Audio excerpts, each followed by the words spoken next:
നമസ്കാരം. ഞാൻ സുകുമാരി, ഓസ്ട്രോ സർവീസിൽ നിന്നും. ഇന്നത്തെ വിഷയം ഗണ്ഡാന്ത ദോഷത്തെ പറ്റിയാണ്.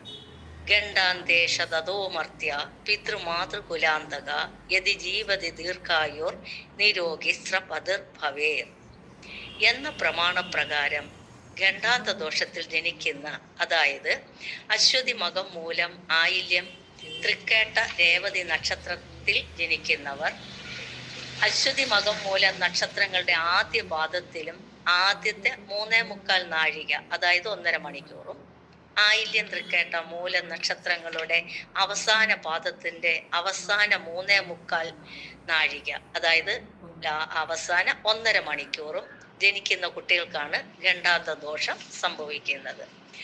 രാശിയും നക്ഷത്രവും ഒന്നിച്ചു മുറിയുന്ന നക്ഷത്രങ്ങളാണ് അശ്വതി മകം മൂലം ആയില്യം തൃക്കേട്ട രേവതിയും.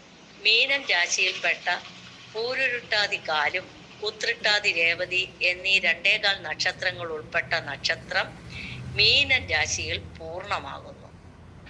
എന്നാൽ മേടൻ രാശിയിൽ അശ്വതി ഭരണി കാർത്തിക കാൽ നക്ഷത്രങ്ങൾ, കാർത്തിക നക്ഷത്രത്തിന്റെ ബാക്കി 3/4 ഭാഗം ഇടവൻ രാശിയിലുള്ളതിനാൽ നക്ഷത്രം രാശിയിൽ മുറിയുന്നില്ല.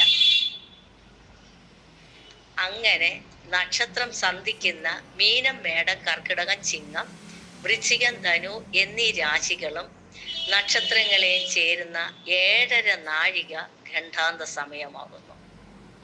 അശ്വതി മകം മൂലം മുതൽ കാലിവ 3-നും രേവത്യല്യ ആയില്യ കേട്ട 4-ാം കാലിവ 3-നും അത്ര നക്ഷത്ര ഖണ്ഡാന്തം സർവകർമ്മ സുവർജ്യയേ.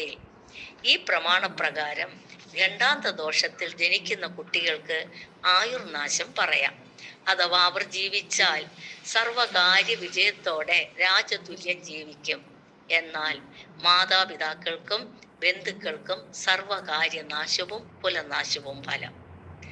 എന്നാൽ ഈ ജ്യോതിഷ ഗ്രന്ഥങ്ങൾ രചിച്ച സമയത്ത് പ്രകൃതിദത്തമായ രീതിയിൽ ഭവനങ്ങളിലാണ് പ്രസവം നടന്നിരുന്നത്. എന്നാൽ ഇന്ന് ഹോസ്പിറ്റലുകളിൽ ഡോക്ടർ നിർദ്ദേശിക്കുന്ന സമയത്ത് പ്രസവം നടക്കുന്നതിനാൽ ഈ ഗണ്ഡാന്ത ദോഷത്തിന് വലിയ പ്രസക്തിയില്ല. അതിനാൽ ഗണ്ഡാന്ത ദോഷത്തെ പറ്റി ആരും വ്യാകുലപ്പെടേണ്ടതില്ല. നന്ദി, നമസ്കാരം. അടുത്ത വിഷയവുമായിട്ട് അടുത്ത വീഡിയോയിൽ വരാം.